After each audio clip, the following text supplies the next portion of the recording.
When I talk to photographers about the Nik Collection, one of the common complaints is that the Nik adjustments are just too strong. So in this video, I'm going to explain why some photographers find the adjustments too strong and what you can do about it. I'll also be sharing details about how the Nik selection tools work and how to achieve the best results with them. To demonstrate, I'm editing this image in Nik Color Efex using version 9 of the Nik Collection. Let's add the classic soft focus filter to the image because it illustrates one of the most common mistakes photographers make when using the Nik Collection. What I want to add with this filter is a soft diffuse glowing light in the image. And it's at this very point that many people run into the first issue, which is caused by the filter's default adjustments. When you look at my filter list, you can see that the filters are collapsed so that we only see the filter names. Now compare this with the layout when we expand the filter, which is what a lot of people like to use. What we now see is a list of filters showing some of the available filter presets. Hover your mouse over a thumbnail and you'll see the adjustment previewed on the main image. These presets give you a good idea of what's possible with the filter, but in general they're just too strong for natural images like landscapes. Look what happens when I click the thumbnail to apply the standard soft focus effect to the image. It produces a false result that doesn't look very realistic. So my advice is, don't apply the default preset and expect it to produce a good result. It may work for some images, but generally anything with a natural subject like a landscape or wildlife is unlikely to look good. At this point, many experienced Nik users begin refining the adjustment controls to correct the problems. But there is an easier way if you're relatively new to the Nik collection, and it's something that many people seem to overlook. At the bottom of each of the Color Efex filters is an opacity slider, which by default is set at 100%. An easy solution for most effect filters is to reduce the opacity control. You can see what happens when I set the opacity to something like 50%. It produces a nice glowing effect in the brighter areas, but not so strong in the foreground. This saves a lot of fiddling around with the different adjustment controls on the filter. But while many filter presets are often too strong, they also have been well thought out, so all that's needed is to reduce the opacity. Which brings us nicely onto another reason why adjustments often look too strong in the Nik collection.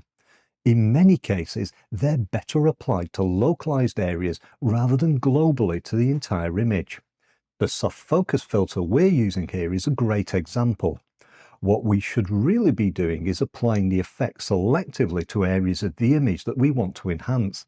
In Nik Color Efex, we do this using the selection tools found at the bottom of each filter. Even by using a simple control point or a control line to add a selection, we can produce a much better result. Now, before I show you exactly how this works, I'm going to reset the filter's opacity slider back to 100%. This ensures we start with the effect applied to the entire image. You'll see why this is important shortly. I'll then click Add New Local Adjustment and select the control point option in the list. Now I can move my mouse pointer over the image to the area that I want to apply the effect to.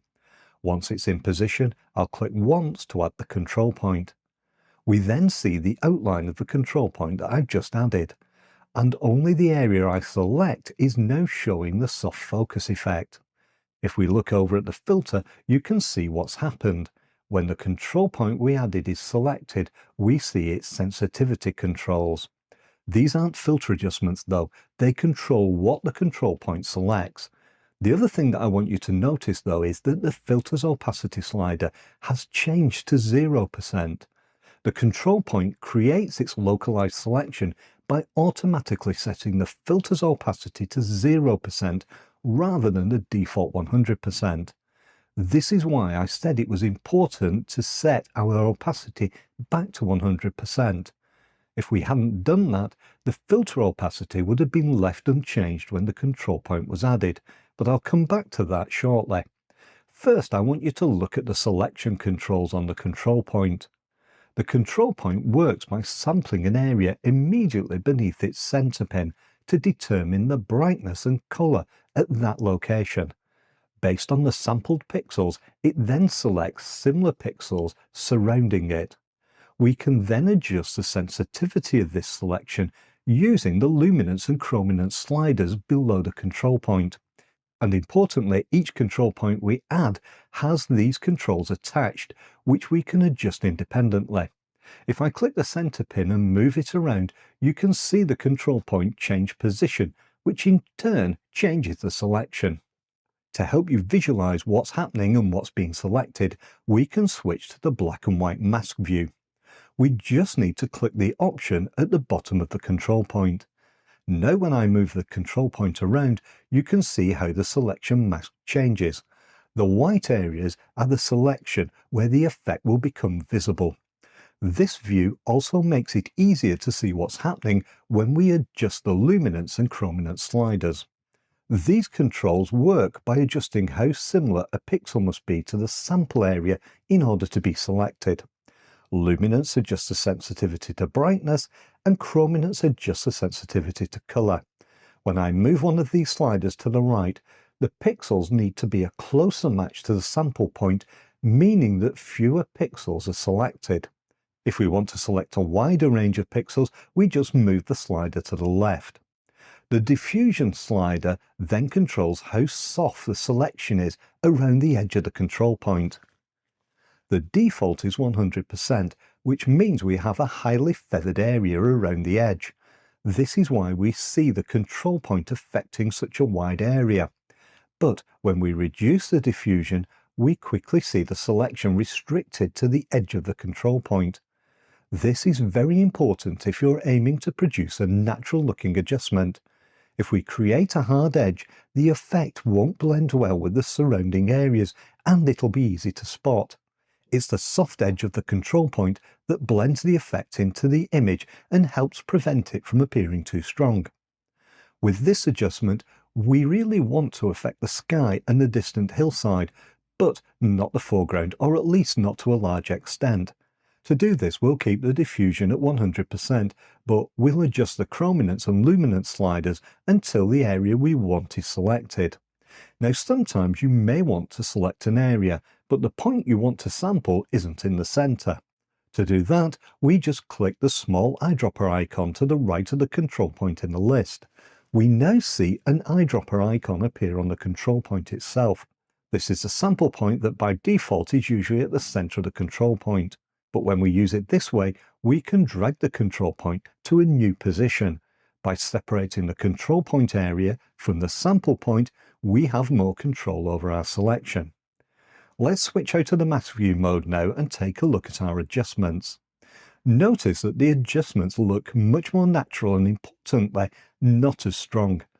Our next step to refine the adjustment is to change the size of the control point. To do this, we can click and drag the outside edge of the control point. This allows us to change the shape and the size of the control. We can then even rotate it by moving the mouse pointer just outside the handles on the edge of the control point. The mouse pointer icon then changes to a curved arrow, and we can now click and drag to rotate it. This is now producing a much better effect, and the strength is about right. But importantly, if you decide this effect is still too strong for the image, you can reduce it by adjusting the opacity on the control point. Look at what happens when I reduce the opacity of this control point. Notice how it makes the effect fade away and blend into the surroundings. We can also add more control points to select other areas of the image where we might want the filter's effect to be seen. Each control point then has the same sensitivity controls to adjust what is and isn't selected, and each also has an opacity slider that we can use to control the strength of the effect. Notice that all the time I'm doing this, the foreground isn't really affected by the adjustment. But supposing we do want the foreground to be affected, but just not to the same degree as the other areas. One way of doing this is to add a local adjustment to select the foreground, but there is another way that's also much easier. All we need to do is increase the filter opacity slider from 0. As we do this, you can see the effect begins to be applied to the rest of the image, including the foreground. If I move the opacity slider to 100%, the effect now applies to the entire image at full strength. That is, except for areas selected by the control points, which have less than 100% opacity. The strength of the effect in those areas is still controlled by the selection and the control point's opacity. Now, this is exactly how negative control points work. Let me show you how. For this demonstration, I'm going to use a control line. It's just like a control point that we've already looked at, but it draws a straight line with a graduated edge. To add a negative control point or a control line, I'm going to hold down the Option key on my keyboard. If you're using a Windows PC, that's the Alt key. When I do this, a small minus sign appears next to my mouse pointer, indicating that I'm about to add a negative selection. In other words, I'm going to remove the filter's effect from this area. I can then click and drag my mouse pointer to create the selection. This works just like the control point that we've already looked at. There's a sample point added where I click and where we see this pin. Let's switch to the black and white mask so that you can see what's happening.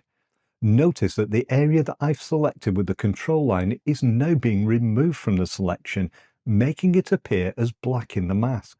Let's change the luminance and chrominance now so that the shadows in the image aren't selected, but the lighter highlights are.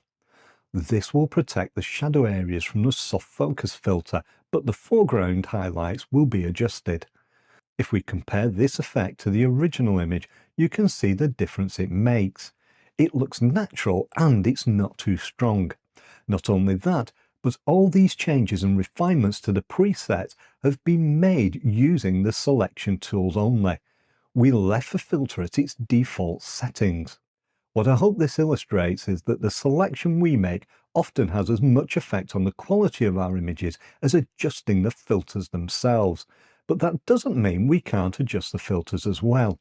I can easily refine the different controls to make the adjustment look just the way that I want.